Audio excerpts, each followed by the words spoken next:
گئی اور اس رات میں آپ تہجد کی نماز پڑھنے کے لیے نہیں اٹھ سکے. جب آنکھ کھلی تو فجر کی نماز کا ٹائم تھا.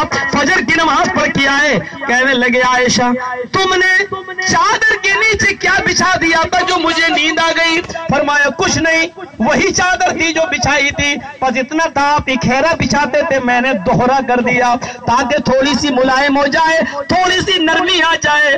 نبی اکرم کے آنکھوں میں آنسو آ جاتے ہیں, فرماتے ہیں عائشہ چادر ویسے ہی بچھایا کرو جیسے پہلے بچھایا کرتی تھی اکھیری. آج تم نے دوہری چادر بچھا دی. آج محمد کو اتنی نیند آ گئی کہ وہ رات میں اٹھ کر اپنے رب کا شکر ادا نہ کر سکا, وہ رات کو اٹھ کر اللہ کا شکر گزار بندہ نہ بن سکا, وہ رات کو اٹھ کر اللہ کے لیے قیام نہ کر سکا, وہ تہجد کی نماز میں بیدار نہیں ہو سکے, رہنے اور سہنے کی سٹائل نہیں بدلی, شادی کے بعد بھی اسی طریقے سے رہ رہے. میرے بھائیوں, یہاں ایک دعوت مستجاب, ایک اختیاری دعا دی جا رہی ہے نبی اکرم کو. آدم کو دی, آدم نے دنیا میں مانگ لی, اللہ نے کہا نوح ایک دعا میں تمہاری ضرور قبول کروں گا, مانگو. نوح نے اسی دنیا میں مانگ لی. اللہ نے ہر نبی کو ایک اختیاری دعا دی, جو مانگو گے میں دوں گا. نبی سب نے مانگ لی, اللہ کے نبی کو اختیار دیا, اے محمد میں تمہیں بھی اختیار دیتا ہوں, ایک دعا میں تمہاری ضرور سنوں گا, مانگو. حضرت عائشہ کہتی ہے گھر کے حالات اچھے نہیں ہیں, مانگ لو, کم سے کم گھر میں گزر بسر اچھا چلنے لگے. نظریں آسمان پر گئیں, فرمایا الہ العالمین جب تک تو محمد کو زندہ رکھ, مسکین بنا کر زندہ رکھنا. آئے اللہ جب مجھے میری روح قبض سے عنصری سے پرواز ہو تو مسکینی کی حالت میں ہو. اے اللہ قیامت کے دن جب تو مجھے دوبارہ جب بیدار کرے, جب اٹھائے میدان محشر میں, تو مسکینوں اور فقیروں میں مجھے جمع کرنا, مجھے مسکینوں فقیروں میں اٹھانا. حضرت عائشہ کہتی ہے میں نے آپ سے گھر کے حالات صحیح کرنے کے لیے کہا, دعا مانگنے کے لیے کہا, اللہ نے اختیار بھی دیا ہے اور آپ نہیں مانگ رہے ہیں. فرمایا عائشہ اگر میں ابھی یہ دعا مانگوں تو اللہ اس احد پہاڑ کو میرے لیے سونے کا بنا دے گا, میری ساری دنیاوی پریشانیاں دور ہو جائیں گی. لیکن نہیں, میں اس اختیاری دعا کو میں نے بچا کر رکھا ہے, اختباتھا, میں نے اس کو چھپا کر رکھا ہے. فرمایا چھپا کر کیا کریں گے؟ فرمایا کل قیامت کے دن مانگوں گا. عائشہ نے پوچھا اے اللہ کے نبی کل قیامت کے دن کیا مانگیں گے؟